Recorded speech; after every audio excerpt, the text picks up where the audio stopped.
Gus. Ano masasabi mo? Oo, yung tore niya. Ito nga oh.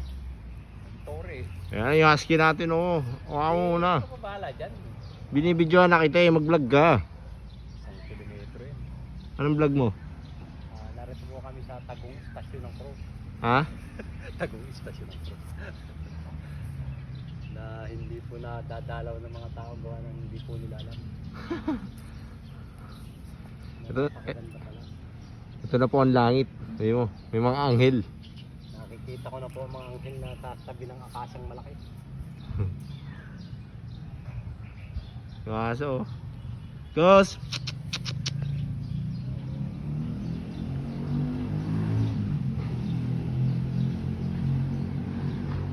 Isin ba yan?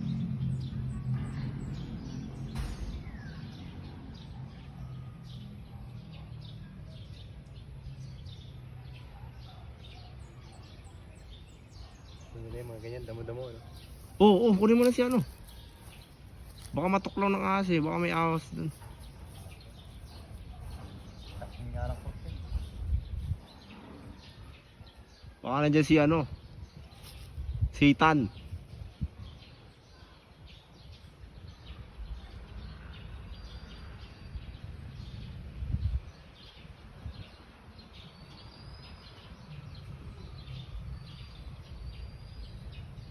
Takbo ka pa, takbo dito.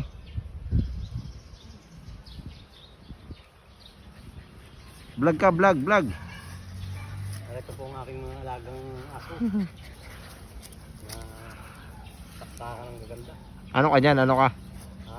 Ano ka nyo mga yan? Trainer. Sit!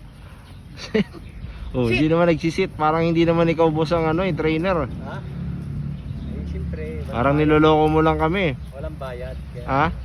magbigay ka. Punta. Ay tayo dyan sir. Hindi ka naman sinusunod sir eh. Hinahawak lang sa... Magbigay ka. May talent eh. Alam Kaninong aso yan sir? Sa inyo ninakaw? Wala. Akin nga ito. Magsisit nga yan. Pagka may bayad ka. Parang hindi nyo naman ano sir eh. Sit! Hinakaw nyo lang yata yan eh. Hindi naman kayo mukhang may kaya ng aso eh. Oh. Sabi mo, milyonaryo ako. Nakaloon na lang. Mukhang wala kayong pera sir eh. Mukhang Hindi mo ba alam?